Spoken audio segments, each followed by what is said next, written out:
नमस्कार, मैं ज्योति श्रीवास्तव और आप देख रहे हैं सी न्यूज भारत। वक्त हो चुका है यूपी बुलेटिन का, जिसमें बात होगी आजमगढ़ की, जहां नैन्सी यादव ने हाई स्कूल में 94.33% अंक लाकर जिले में बनाया स्थान। आगे बात करेंगे प्रयागराज की, जहां एसएलबी इंटर कॉलेज के हाई स्कूल और इंटरमीडिएट के छात्र छात्राओं ने उत्कृष्ट परिणाम हासिल कर विद्यालय का नाम रोशन किया है। ऐसी तमाम खबरों पर विस्तार से डालेंगे नजर।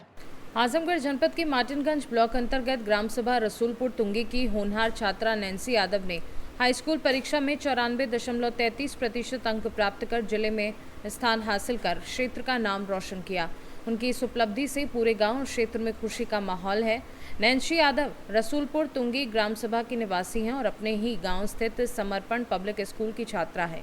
सीमित संसाधनों के बावजूद उन्होंने अपनी मेहनत और लगन से मुकाम हासिल किया। उनके पिता रमेश यादव एक मेहनती किसान हैं, जबकि उनकी माता गृहिणी हैं। परिवार ने हमेशा उनकी पढ़ाई में पूरा सहयोग दिया और हर कदम पर उनका हौसला बढ़ाया। नैन्सी प्रतिदिन लगभग 3 से 4 घंटे नियमित पढ़ाई करती थी। नैन्सी अपनी सफलता का श्रेय अपने माता पिता, शिक्षकों और अपनी कड़ी मेहनत को देती हैं। इस अवसर पर समर्पण पब्लिक स्कूल के प्रबंधक डॉक्टर एलडी पाठक ने खुशी व्यक्त करते हुए कहा कि नैन्सी यादव ने साबित कर दिया है कि सीमित संसाधन सफलता की राह में बाधा नहीं बनते। उनकी मेहनत, अनुशासन और लगन सभी विद्यार्थियों के लिए प्रेरणा है। बेटा, आपका नाम?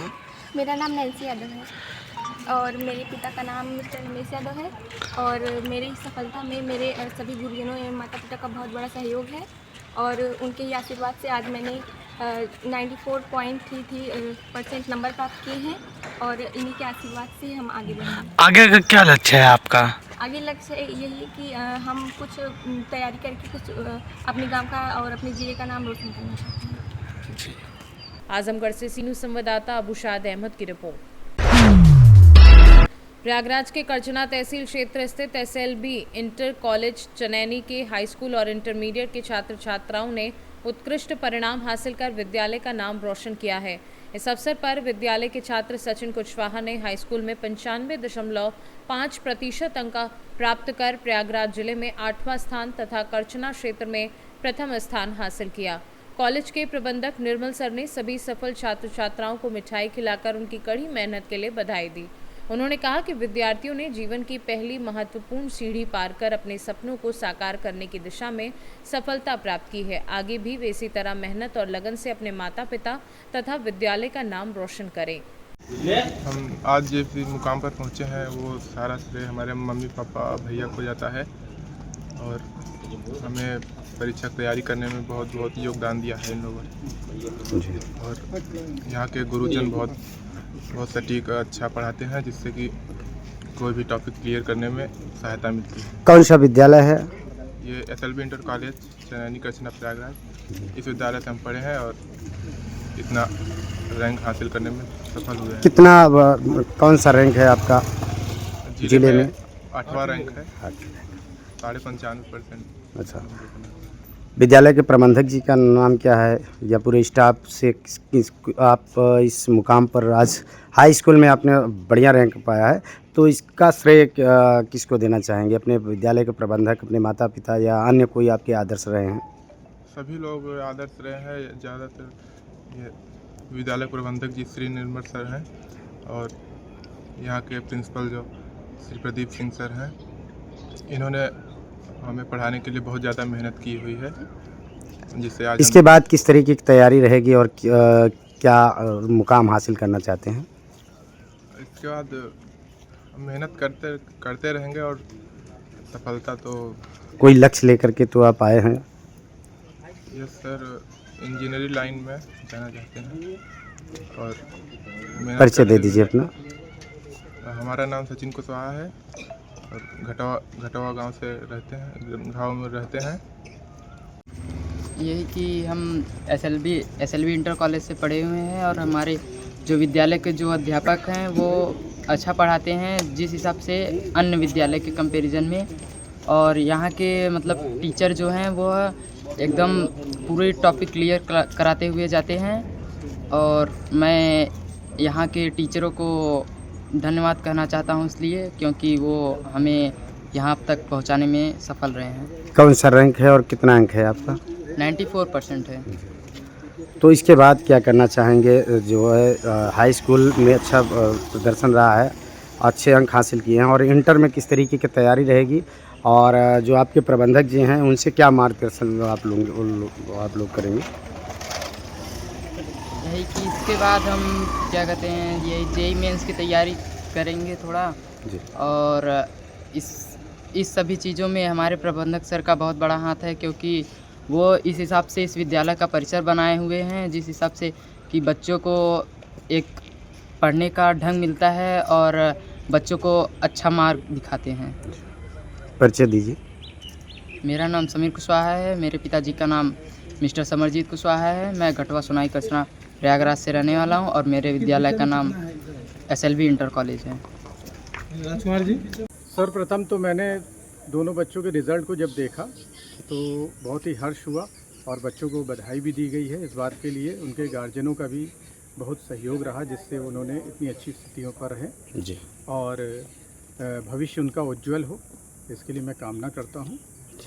और भविष्य में जो भी बनना चाहेंगे उसके लिए विद्यालय व पूरा विद्यालय परिवार उनका सहयोग करेगा। कौन कौन से छात्र हैं जो आपके विद्यालय से अच्छा रैंक हासिल किए, उनका परिचय? ये अनिकेत कुशवाहा जी हैं, जी। जिन्होंने अच्छा रैंक प्राप्त किया है, जी। और सचिन कुशवाहा। जी। सचिन कुशवाहा जो है पूरे प्रयागराज में 8वां रैंक जी जी बताया जा रहा है, और आप यहाँ क्षेत्र में जो है सबसे टॉप रैंक हासिल किया है। जी।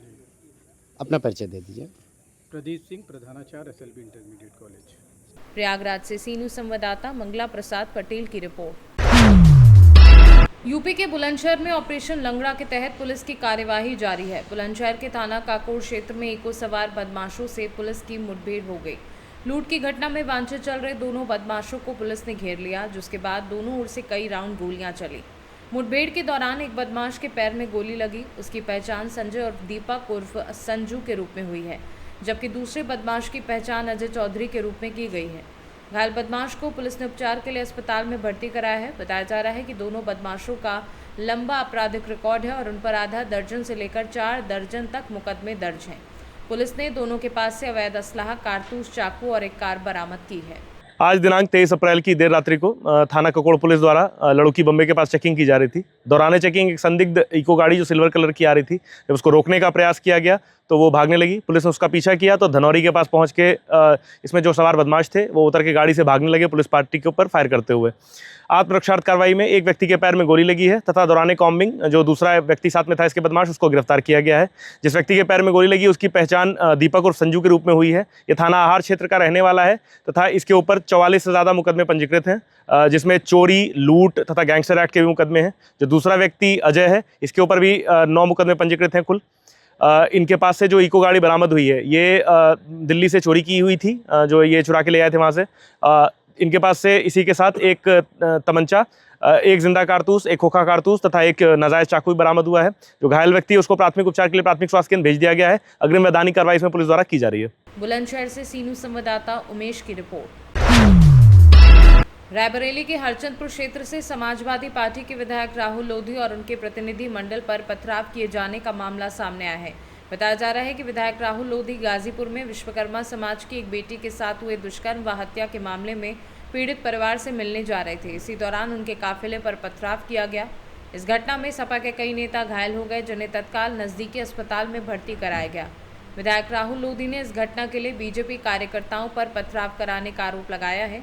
साथ ही उन्होंने कहा कि कई थानों में जातिगत भेदभाव किया जा रहा है, जो बेहद गंभीर मामला है। विधायक ने पीड़ित परिवार को आश्वासन दिया कि समाजवादी पार्टी उनके साथ खड़ी है और दोषियों की जल्द गिरफ्तारी कराई जाएगी। उन्होंने ये भी कहा कि यदि पीड़ित परिवार को न्याय नहीं मिला तो इस मुद्दे को विधानसभा में उठाते हुए विरोध प्रदर्शन किया जाएगा। लेकिन एक प्रतिनिधिमंडल सपा का गोरखपुर गया था, क्या मामला था? कुछ बहसबाजी भी हुई थी, क्या हुआ? देखिए, विश्वकर्मा समाज में जिस तरह एक बेटी के साथ नदी पे उसकी लाश मिली, और जिस प्रकरण में हमारा प्रतिनिधिमंडल समाजवादी पार्टी का माननीय मंत्री जी और वहाँ के विधायकगण सभी लोग वहाँ प्रतिनिधिमंडल में आदरणीय राष्ट्रीय अध्यक्ष जी के निर्देश पर वहाँ जा रहे थे, जहाँ पर मीडिया द्वारा ये पता चला कि वहाँ पर कुछ ऐसे तत्वों ने पत्थरबाजी कर दी, जिसका ये संदेश ये जाता है ये पता चलता है कि भारतीय जनता पार्टी किसी के साथ खड़ी नहीं। ये चाहे ना ठाकुर समाज के साथ खड़ी, ना ब्राह्मण समाज के साथ खड़ी, ना विश्वकर्मा समाज के साथ खड़ी, ना पारसी समाज, ना किसी समाज के साथ नहीं खड़ी। जितने भी प्रतिनिधि मंडल जाते हैं हमेशा पुलिस का रवैया ऐसा रहता है कि वहाँ कोई पुलिस वाला नहीं रहता है। जब पत्थरबाजी हुई तब जाके वहाँ प्रशासन एक्टिव हुआ। और हम लोग अभी बाइट सुन रहे थे, प्रशासन का कहना है कि वहाँ पे हम लोग 15 लोग चाह रहे थे। क्यों 15 लोग चाह रहे थे? जब किसी बेटी के साथ अगर हुआ है तो क्यों उसके गांव के लोग, उसके परिवार के लोग, उसके क्षेत्र के लोग अगर मिलना चाह रहे हैं तो क्यों नहीं मिलने दिया जा रहा है? लगभग 100 लोगों को जाना चाहिए था और गए भी थे। वहां पे कोई ऐसी बात नहीं, चलो आराम से बात कर, लेकिन वहां पर वर्चस्ववादी लोग हमेशा ताकत में रह करके वहां दबाव बनाने का, डर बनाने का काम कर रहे थे। मैं एक बात ही कहना चाहता हूँ, अगर आज विश्वकर्मा समाज के साथ हुआ है, ये जानना चाहिए विश्वकर्मा समाज को कि किस तरह आपके ऊपर पत्थरबाजी हुई है। कल पारसी समाज के साथ होगा, कल ठाकुर समाज के साथ होगा, कल ब्राह्मण समाज के साथ होगा, या लोधी समाज के साथ भी होगा।